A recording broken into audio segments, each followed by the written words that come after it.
Parshas Mishpatim, the Haftorah from the book of Yirmiyahu. We'll find the current events in the Haftorah, and of course also in the Parshas. It's amazing how the Haftorah and the Parsha, they all speak to current events. It never fails.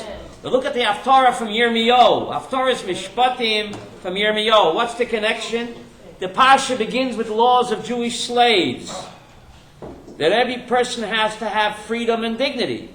In the Haftorah, the Jewish people are abusing the slavery issue, and Yirmiyahu rebukes them for it. They're not carrying out the laws of Mishpatim. Mishpatim says you have to treat your slaves kindly, and after 6 years you have to release them. In the Haftorah, Yirmiyahu, right before the Chorban Beis Hamikdash, the Jewish people are abusing their Jewish slaves, and this is the obvious connection. Now, the Parshas Mishpatim speaks about Jewish slaves. Now, we know the Torah, Avi, is GPS. When's the last time you met a Jewish slave? Maddie, when's the last time you met a Jewish slave? So why are we reading about slavery in the Haftorah and in the Parsha? All the liberals are slaves. So the answer is Parshas Mishpatim comes right after Matan Torah, right, Chanoch? And slavery. Now, without the Torah, we're all slaves. The Mishnah says in Masechta Avot, Ein ben chorin elamisha osik b'Torah. Right, Avi? I gotta be free.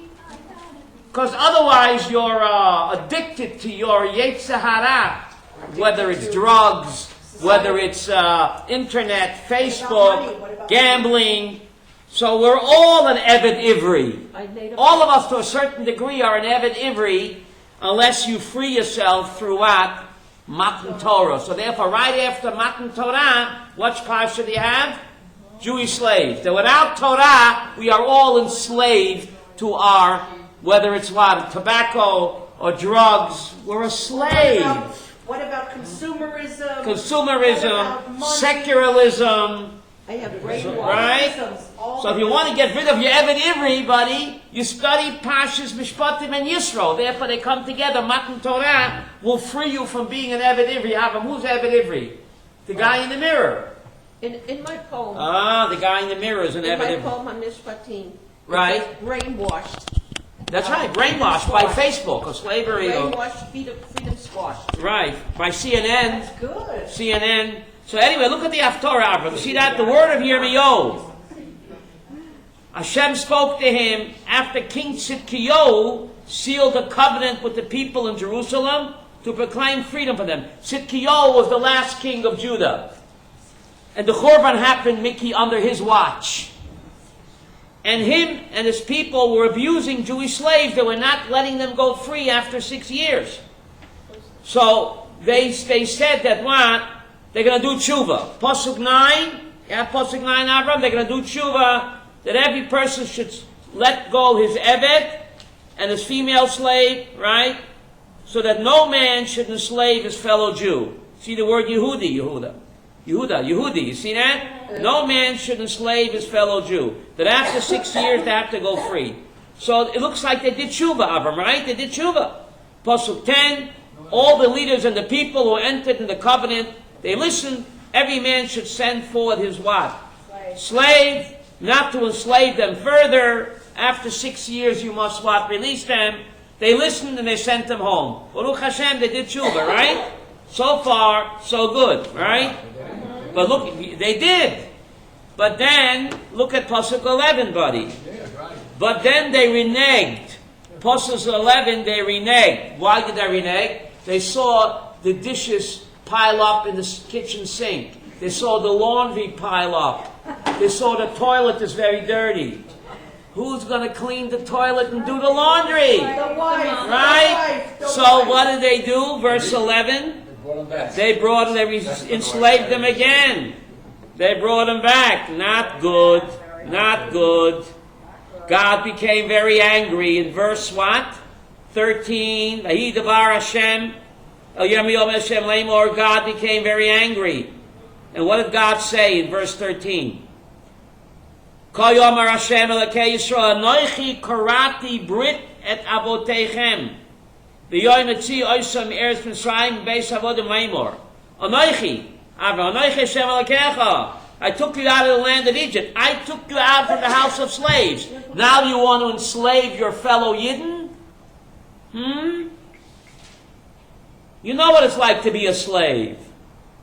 Right? Look at Pasuk 14. How do the English translate that, Yehuda? Pasuk 14. At the end of 6 years, each you must set free. It says the end of 7 years, doesn't it? Mine says 6 years. What? This one says 6 years in English year. Now, it seems to be a typo here. What? Let's look at the Hebrew. Is there a Hebrew text there? Yeah. Shelley, you have a Hebrew text? You Dalit. Mikate Sheva Shanim.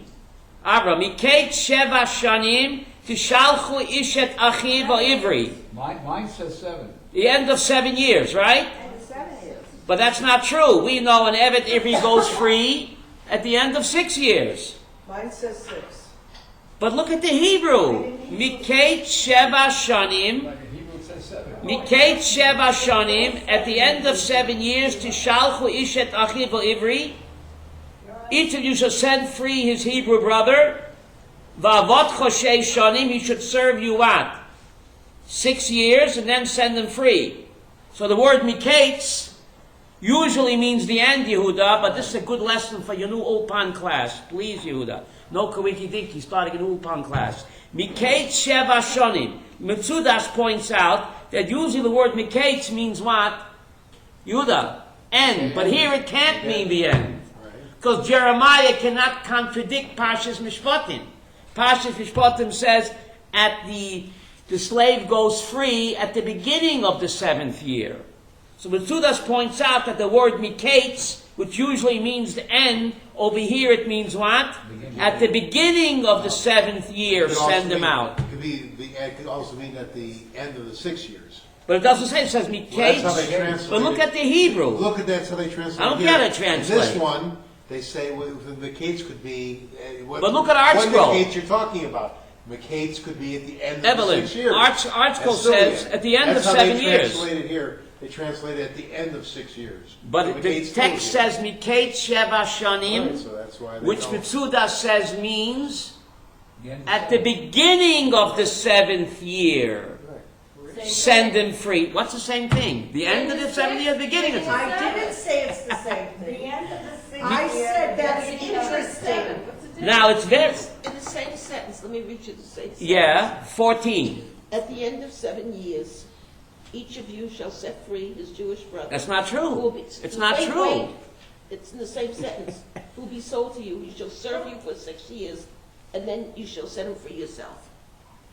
So after 6 years, it says after So 6 wait a years. minute, I don't want to. The beginning of the sentence is So what's it all about? The beginning of the 7th year. But I'm a text man. I'm a text man. Mikate Sheva Shanim. Metzudas points out that usually the word Mikate means the end. Here it means at the beginning of the 7th year. Maybe it's Mikates, Psik. That's what I said. You did say that. Mikate, Psik, Sheva Shanim. No, Mikate Sheva Shanim. Metzudas translates at the beginning of the 7th year, send them free. So, Mikimia, we have a question. How could a word in the Hebrew have two opposite meanings? Most of the time, the word Mikates means what? At the end. Here, it means at the beginning. You have that in English also, Avi. You have that in English. The word cleave in English. The word cleave. Remember beaver cleaver? The word cleave in English means to set apart and also means to cling together. Look in your Webster's, Elisheva. The word beaver cleaver, the word cleave in English means to pull apart. And the same spelling means also what? To cling together. So you have that. To pull apart. Yes, it does. I checked Webster, Maddie. Well, before I came here, I checked the Webster dictionary. The word cleave means to pull apart, and the word cleave also means to cling together. So you have the same phenomena in English, where one word has two opposite meanings. Your turn. Your But turn. you said. Nikki, your turn. 1 minute. Your turn. My turn? Yeah. I always thought cleave meant to cleave together. Be together. Just a moment. That's one. Look in your Webster. Before I came here, I looked it up. I have a question. We Wait. believe Cleave that. means to stick together. A man should leave his father and his mother and cleave. But cleave, ask a butcher's cleaver, not beaver cleaver, a butcher's cleaver. But you To said cut apart. iron. So Avi, the same phenomenon you have in English, where you have one word means what? Two opposite meanings. And that's miketz. It means the end, but here obviously Shelley it means what? But The here, beginning. If you look at the pasuk before, it says, "Mi beit abdim lemor miketz." It could very well be after miketz there's a comma. Well, The there is one, second okay. thing- Well, Oh, okay. just say lemor, and All right. then there's lemor means "and he said" or something. And But there's anyway, a so colon. let's move on Wait, here. wait. Okay, so a Jewish slave goes free at the beginning of the 7th year. So the Jewish people reneged on that. Look at Pasuk 16. See, buddy, Pasuk 16, God is upset. But then you what? You reneged. And you desecrated my name. Every time we abuse a fellow Jew, it's a chil Hashem. Buddy, that's what it says here. Tateshuva t'chalal et shmi. You see this, Chanoch? Every time we abuse a fellow Jew, chas v'shalom, it's also desecrating God's holy name. He says that. And every man brought back his slave, and you've made them slaves again. See Pasuk 16? So therefore God says in verse 17, therefore what? Verse 17? Therefore you did not listen to me to proclaim freedom, says Hashem, every man for his brother. Then I proclaim you to be free. I'm going to make you hefker, chas v'shalom, among the goyim, for the sword, for pestilence, and for famine. And I shall make you an object of what? Of horror for all the kingdoms of the earth. Look at current events. The EU, the UN, even the homos think we're horrible. It's just even the homos. The only country in the Middle East that gives rights to homos, and even the homos thinks we're horrible. I shall make you a horror of all the kingdoms of the earth. Right? Yehuda, see current events? Yep. Is just that incredible? That's the name of the share. Just And I incredible. verify that Webster says the same thing. It needs both ways. See that? Thank you, Matt. You see that? So Rabbi, why? Why? So look at verse 18. I shall deliver the people who violate my covenant, who did not uphold the words of the covenant. I will deliver them into what? They broke the treaty. Now in those days, how would they make a treaty? Verse 18, Chanoch. It's called cut a deal. They would cut a calf in half, and both parties to the deal would walk in between. Therefore, Evelyn, it's called cut a deal. Remember Donald Trump? Cut a deal. Kartu lifnei ha'egel. In the ancient world, how would people make a covenant? They'd cut an animal in half and walk in between. Why? Says Rashi, to symbolize that anyone who reneges on the deal should be cut like that animal. So therefore, the expression Yehuda is called cut a deal. You hear this? Yeah. So, you broke the treaty, God says. You broke the deal, and therefore, verse 19, the leaders of Yehuda, the leaders of Jerusalem, the Kahana, and all the people who passed through the parts of the calf, we made a deal with God that we're going to what? Do tshuva. And we actually cut an egel in half and walked in between, so therefore you broke the agreement. Therefore, God says in verse 20, look at verse 20, Yehuda. I shall deliver them into the hands of their enemies, into the hands of those who seek their soul. Their dead bodies will be food for the birds of the heavens and the beasts of the land.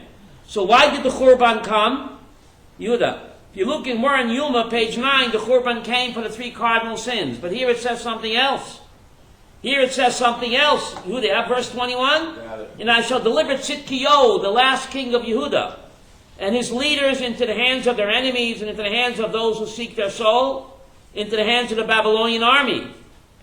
Pasuk 22, behold, I am commanding the word of Hashem, I shall return the Babylonians to the city, and they shall make war against it, conquer it, and burn the city with fire. And I shall make the cities of Yehuda desolate. So here it says, why was the Beis HaMikdash in Jerusalem burned, Yehuda? Because we mistreated our Jewish slaves. So I don't understand, Chanoch. You look in Yuma, page 9, it says the temple was destroyed and burned for the 3 cardinal sins. Here it says, Avi, it was for the sin of what? mistreating Jewish slaves. So Yehuda, make up your mind. Which one is it? So you have to say it's a combination. You have to say that this was the coup de grace. How do you say it in English? Coup de grace. Finishing touch. Right? Straw That this was the straw that broke the camel's back. When they abused their Jewish slaves, God said, I've had it with them. Worse than worshipping idols? Worse than adultery? Hard to understand, Avram, but this is what it says here. Pasuk Chavet, behold, I am commanding the word of Hashem, I shall return the enemy to the city, the Babylonians, they shall make war against it, conquer it, and burn it in fire, the city and the temple, because you abused and mistreated, Evelyn Watt, their Jewish slaves, and therefore thus says, so we don't want to end on a sour note, Avram, so we bring in chapter 33. You see that, Yehuda? You want to read that? Chapter 33? We don't want to end on a sour note, so go ahead. Thus says Hashem. Just as surely as I have a covenant with day and night, I have made the laws that control earth and sky, so I will maintain my covenant with Jacob's descendants and with my servant David. I will choose one of David's descendants to rule over the descendants of Abraham, Isaac, and Jacob. I will be merciful to my people and make them prosperous again. So what's God saying? Just like nature is forever, like the laws of heaven and earth, Rashi says, are forever, the Jewish people are what? Despite John Balkari and the UN, the Jewish people are forever. Avi, we are like nature. We're indestructible. We're eternal. That's what God is saying here. We are part of laws of heaven and earth. Despite all of our suffering and sorot, Elisha, when we suffer a lot, we are eternal, like heaven and earth is eternal. Therefore, we're so hated. Because they know that, right? The Phoenicians are gone, the Babylonians are gone, the Assyrians are gone, Well, right? yeah. The Greeks, the Romans, where are they? Extinct. We're still here. And therefore, we're so despised. Now look at the word, the way Yitzchak is spelled in the Hebrew, Chavav. Yitzchak. It's spelled funny, isn't it? Yitzchak. You see how it's spelled? Pasuk Chavav. Abraham. What's the next word? Yitzchak. Look how Yitzchak is spelled. Very strange, Abraham, isn't it? Next to Shin. No, instead of a tzadi, there's a sin. Chanoch. It's not a typo. The Tzudas Medak point out that in Hebrew, a tzadi and a sin interchange, and the word Yitzchak is the same as Yitzchak. But the question is, why? There are only 4 times in Tanakh, out of hundreds of times where the word Yitzchak is written, only 4 times where the word is written with a sin instead of a tzadi, and the Radak says he doesn't know why. So he doesn't know why, then I don't know why. Okay? But he points out, he knew his Bible, the Radak did, that out of hundreds of times Yitzchak, only 4 times it's written with a sin instead of what? A tzadi. But he doesn't explain why. Okay? So let's take a look at current events in the Parsha. You don't fasten your seatbelts for this, Evelyn, you might fall off your chair. Current events in the Parsha. Okay? In this book, it's page 118. Yeah, 118. In the other books, it's Exodus 22, verse 1. In the other books, it's Exodus 22, verse 1. That's Shemot 22, 1. Now, the headlines we're hearing the whole time is that the people living near the Gaza border, Mickey, are hearing tunneling underneath their homes. I know. They hear that, and And the government doesn't believe the government doesn't believe them. They say they're hallucinating. But there's people. I know the people near the Gaza border are hearing tunneling under their homes. Look at Exodus 3 tunnels 22. collapsed, Rabbi. What? 3 tunnels collapsed. Baruch Hashem, Ken Yirbu. Ken But they're Yirbu. not building them, so I guess they can't. Koinki Dinki Avi. Look at Exodus 22, 1. That's exactly the Parsha of the week. 22:1 is 22:1. is on page 119 in this book. In b'machteres yemotze haganav. 22. Rashi said, if someone is tunneling underneath your home, if someone is tunneling underneath your home, Amos tunnels, you're supposed to kill him. You're supposed to not shoot him in the foot. You're supposed to kill him. Ein loy domim. How does the English translate that, buddy? 22:1. Exodus 22:1. How does English translate that? 119. If the thief is caught in the act of breaking in and is struck a fatal blow, there is no guilt of blood in his case. Rashi says no. If someone is tunneling into your home, Aviva, sound familiar? You're supposed to kill him. Ein loy domim. He has no blood. Remember the movie Dead Men Walking? If someone is tunneling under your home, he's a zombie. He's dead already. That means when somebody's tunneling. Right? Rashi says someone is tunneling under your home and you kill him. It's not called murder because he's dead man walking. Avi. What business he got tunneling into your house? In Ba lahargacha, hashkem lahargo, Evelyn. The Talmud teaches that someone is coming to kill you. Don't shoot him in the foot. Shoot him in the head. It's shoot to kill. It's amazing how the Parsha, Avi, the Parsha of the week, always speaks to what? The current events. The Parsha of the week always speaks to current events. Pretty amazing.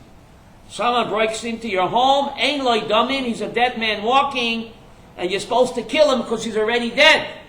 And Rabbi Chaim Kaneski said, if you wound a terrorist, you're not permitted to treat him because he's a dead man walking. Chaim Kaneski, hope the Shabbat doesn't come after him. The Shabbat.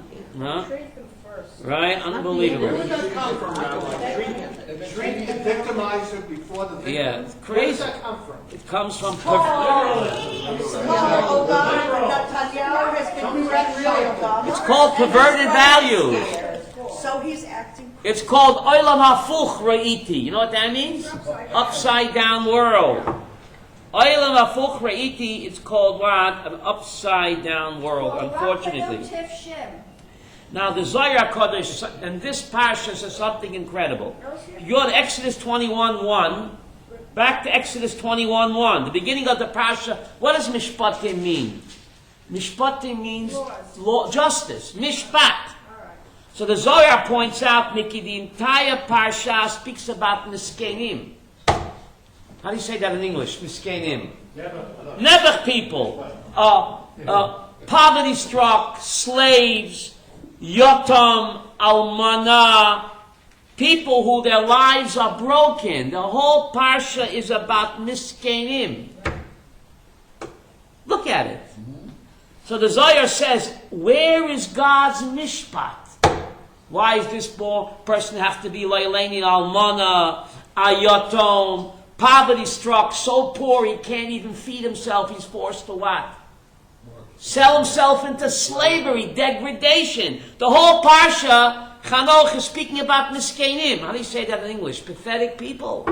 Broken people. Broken, pathetic people. Miskenim. So where is the Mishpat? Why is this happening? Says the Zohar Kadosh. Fasten your seatbelts. The Mishpat Hashem is through Gilgul. This entire Parsha teaches me that God's justice, we don't understand it. Why people suffer, it's Gilgule Nishamot. How do you say that in English? Gilgule HaNishamot. I think in English, God is in the recycling business. Or the soul repair business. Soul repair, not a shoemaker. A shoemaker. No. S-O-U-L. What? Why is it the second sentence? If he's killed after sunrise. Oh, so okay, we'll get back to that, Matt. We'll get back to that. 1 second, yeah. So, good question. Before we get there, so where is God's mishpat? Suffering in the world, the Zohar says God's mishpat is manifest. We don't understand it, but it's through Gilgul Neshamot. That's God's justice. The yesod of this parsha, the yesod of injustice in the world, is Gilgulei Neshamot. That means people come with baggage, Mickey. I think it's called unfinished business. Yes. We don't understand that. But that's the secret of why there's so much suffering, says the Zohar HaKadosh. The secret is Gilgulei HaNeshamot. Or in English it's called Tikkun HaNefesh. And that's God's mishpat. We don't understand it. Now getting back to Maddie's question. Do we really believe that? What do you mean do we leave that? That people come back in a different... That's a yesod of Hadut. That God's in the recycling business. Recycle. Who made that up? God is. Nothing gets lost in the world. Matter gets recycled.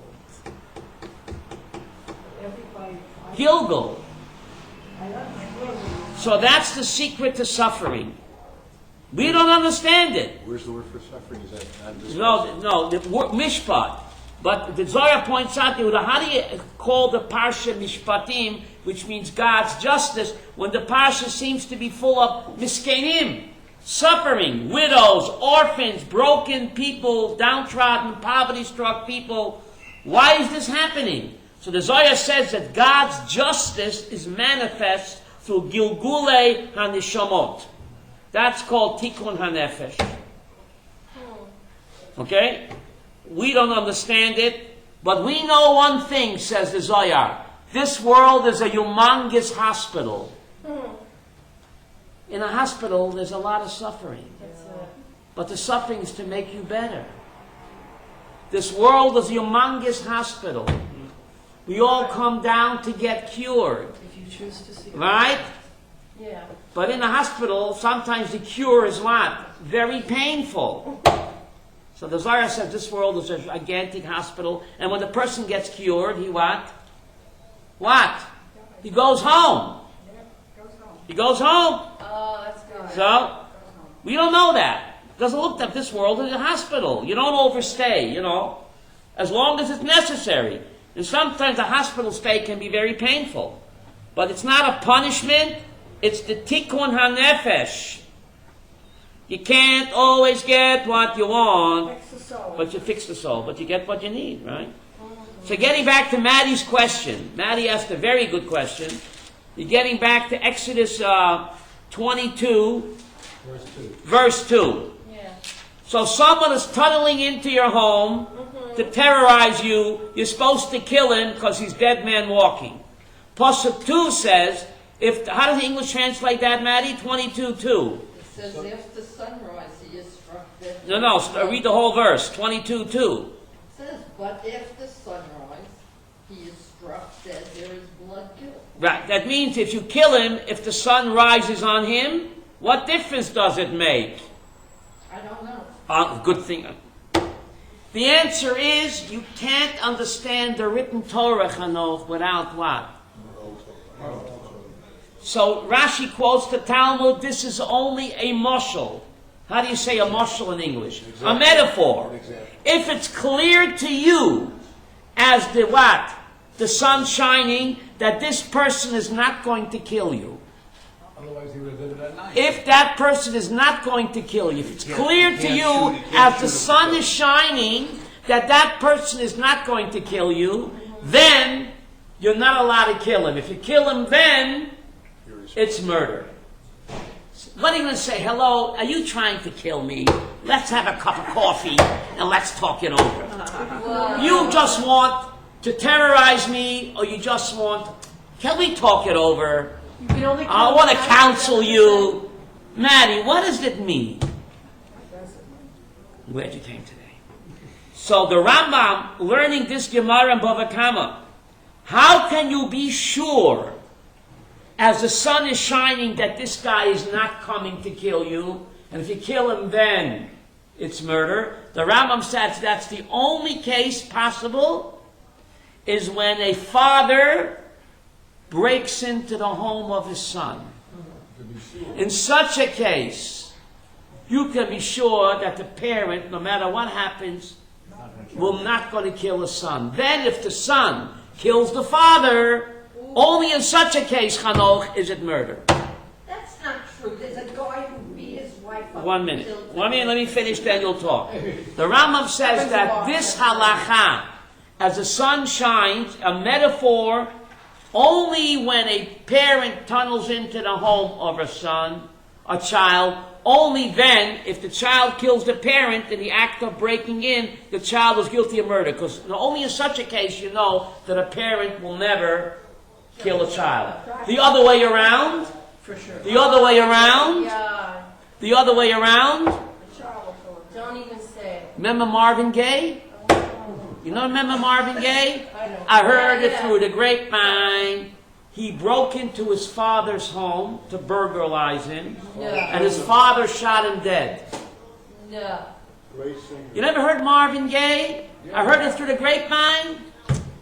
Didn't know his father killed him. He broke into his father's home to steal money for his drug fix, and his father shot him dead. Avram. And the police said it was self-defense. Yeah, he didn't know. Because the father didn't kill his son. His father didn't recognize him. His father didn't recognize him? Only if a son breaks into a father's home can the father not kill him. The other way around, if your son breaks into your home, there's no guarantee that he won't kill you. So then you're permitted to kill him. Wow. But not the other way around. Because we know, Evelyn, that the love of a parent to a child is much stronger than the love of what? Child back to a parent. We know that, Chanoch. You can't compare the love that a parent has for a child to the love a child has for a parent. It's much stronger parent to child. The question is why? Chanoch, there are two reasons.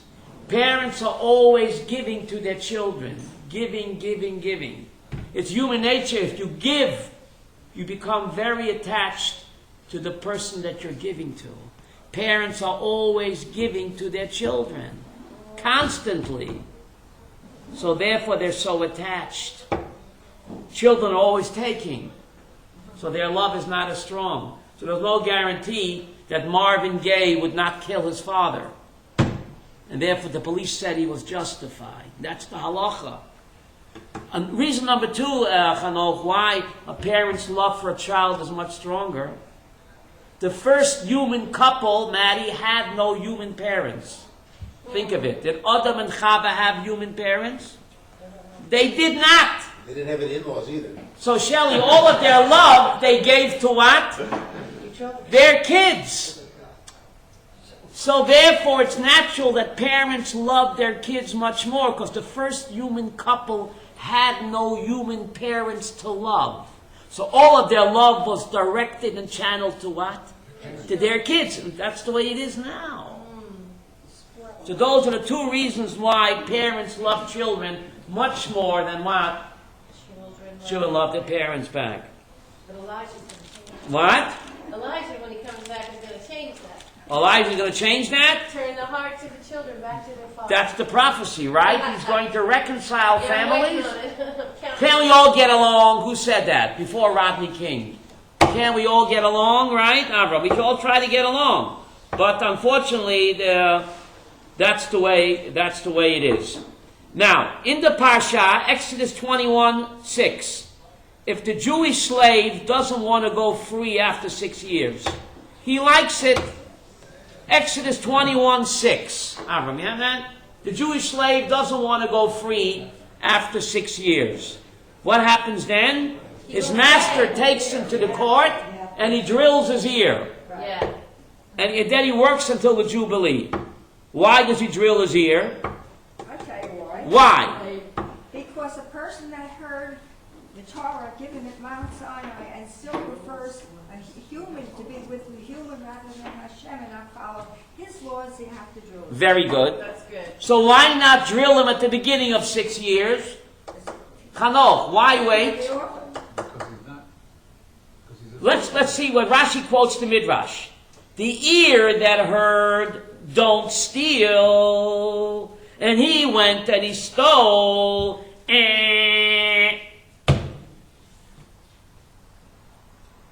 I don't understand, Avram. The ear that heard lo tilba shatnes. The ear that heard lo tochel chazir. And he went and he wore shatnes and he ate pig. No. Maddie, ma nishtana. The ear heard don't steal. He went and stole, and therefore he couldn't pay back his debt, so he had to sell himself into slavery. So the ear that heard don't steal is fashtup. The ear heard don't eat pig, don't eat lobster, don't wear shatnez. Do you get drilled for not wearing shatnez? Why not?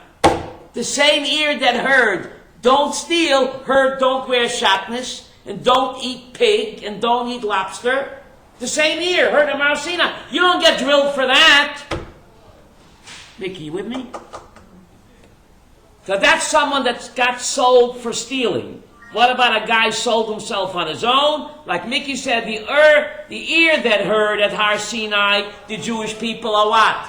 My slaves. And he went and he bought himself what? His own slave. He made himself a slave to a slave. Terotzeh.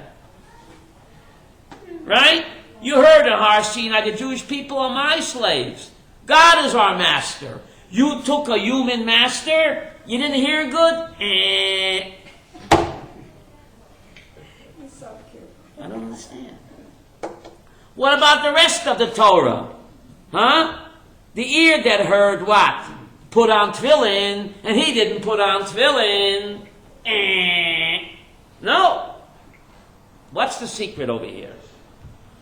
What's the secret over here? So Rav Soloveitchik points out something incredible. To answer this question, he asks another question. Incredible. What is stealing different? There are worse sins than stealing. Just for stealing, you get the ear drilled? There are worse sins. So to answer this question, Rav Soloveitchik asks another one. Rashi in Parshas Noach says, why did God bring the flood? Because the Jews committed adultery and avodah zarah. The Jews committed adultery, incest, and avodah zarah. Therefore, God brought the flood. And then Rashi says, "Lo nechtam gzar din el ala gezel." What does the coup de grace? Stealing. So Rav Soloveitchik said Rashi seems to contradict himself. First, Rashi says the flood came for idolatry and incest. That's capital punishment. And then Rashi says the decree was sealed only for what? Stealing. Stealing is not capital punishment. How could stealing be worse than incest and avodah zarah? Rashi, you're contradicting. He says the flood came because of avodah zarah and Gilead Arayot. And then he says, oh, by the way, the final decree for the flood was for Gezel. What's going on? By the way, Marvin Gaye sang that. What's going on? Before he died. So Rav Soloveitchik says something incredible. He says every sin that you do also includes Gezel. Any sin that you do, you hear this? You're stealing. God gave me health, wealth, good looks, talents, in order to what? Serve him. To serve Him. And instead I take the gifts that God gave me to what? Serve myself. To abuse Him. Chas v'sholom. Like the way you said. God gave me a mouth to eat kosher. God gave me a mouth to speak Torah. I'm using that mouth to eat treif and speak Lashon Hara. I'm stealing that mouth. You hear this? God gave me possessions and wealth to do tzedakah. Instead, I use it what? For illegal purposes. I'm stealing the gifts and the talents that God gave me. So every act, every sin that you do also includes what, Aviva? Stealing. We're stealing God's gifts for our own selfish desires. All sins are really Gezel. And therefore, he quotes the Zohar, Kol Aveira Gam Oive Lo Tigzo. So when you do tshuva, Chanoch, we have to have in mind we're doing the Heshiv et Akzela. The Torah says if you steal, how do you do tshuva, Evelyn? The Heshiv et Akzela. What does that mean? You pay back. Return back. Says the Zohar, when we do tshuva for any sin, we have to have in mind we are what? Returning to God what we stole from Him. He gave me a mouth to eat kosher and speak Torah. Instead, I use the mouth to eat treifa and speak Lashon Hara. So when I do tshuva, Avi, I'm returning the mouth to Hashem. Wow. That's pretty amazing. So we have to have in mind. So therefore, the ear that heard Lo Tigzo, Any avera you do also includes what? Lo tignov, or lo tigzo. Any avera. Right? God gave me money to buy a suit that doesn't contain shatnez. Right? So instead I use money to buy a suit that contains shatnez. How do you say shatnez in English? I'm stealing the money that God gave me to buy a kosher suit, and I'm buying a suit that contains shatnez. I'm stealing the money. God gave me money to buy kosher food, instead I'm buying treifa food. I'm stealing the money. I'm in the money. So every sin you do, you're stealing. So the Zohar says when you do tshuva for any sin, you have to have in mind what? The heshivet akzela. You're returning to God what you stole from Him. So the question is, if that's the case, the guy sold himself into slavery because he's a thief and he can't pay back the money. So Chanoch, please hear me. Why don't you drill his ear at the beginning of the 6 years? Why wait only after 6 years he refuses to go free, then you drill his ear? The ear that heard at the beginning of 6 years, don't steal, and he stole and he couldn't pay back, so he became a slave, no. Why only after 6 years? It's not only ones that stole. Free will. No, not only ones that stole, Listen, people can't pay their debts either. We're talking about a guy that stole, and he sold into slavery, so he gets his ear drilled because he didn't hear right at Harshit, I don't steal. So why do you wait till after 6 years? At the beginning of 6 years, when you sell into slavery, he stole, he can't pay back, why don't you drill his ear? Buddy, the answer is the Torah does not believe in piling on. Remember Vince Lombardi? I think in football there's a penalty for called piling on. This guy stole, but it's humiliation that he's sold into slavery. That's punishment enough. To be sold as a slave, degradation, that's enough of a punishment. We don't believe Yehuda in piling on.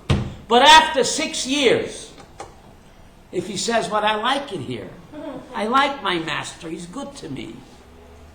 So he's showing that for him it's no degradation. Isn't that beautiful? Yeah. The beginning of the 6 years, degradation and shame to be a slave. Torah doesn't believe in it's called double jeopardy, piling on. So you don't grill him. But after 6 years, he says, "I don't want to go free. I have my own room, 3 meals a day. The boss takes care of me." So he shows Avi, it's no degradation and shame for him. So therefore, I got to drill his ear. It's no more piling on. See how the Torah is so just. That's good. Right? If he likes the slavery, he's not degraded that he deserves a punishment. So you have to have his ear drilled. He heard Lo Tignov, Rabbi? and he went and he stole, and therefore his ear has to be cleaned out. Yes? But why wouldn't we change if it's changing status, why wouldn't we change the name? What do you mean change the name? Protect the innocent? What? No, at the beginning we say he's a slave. Right. Then he says, my heart's changed, I like this.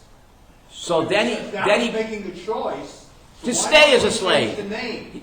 No, he's still called an Eved Ivri. He's supposed to go free after 6 years. Right. Because it's a shame and humiliation. But if he says, "I don't want to go free," to him it ain't no shame and humiliation. So he got no punishment for being He's a not a thief. slave anymore. Yes, he doesn't want to go free. He remains a slave. So he's showing that for him slavery is fine. Now he's So where's the volunteering. So where's the punishment? The Jew- He's a thief, so you have to have his ear drilled. But only now. In the beginning, it might be punishment degraded and humiliated. Because But by saying I want to stay, he's showing for him it's no shame and humiliation. So therefore, Yehuda, one punishment at a time. The Torah does not believe in what? I think it's called piling on, Evelyn, or it's called double jeopardy. We have a good cheer Sunday at 2 o'clock. I hope to see you Sunday at 2. Have a wonderful Shabbat. Thank you very much. Shabbos, Rabbi. Shabbos, thank you very much.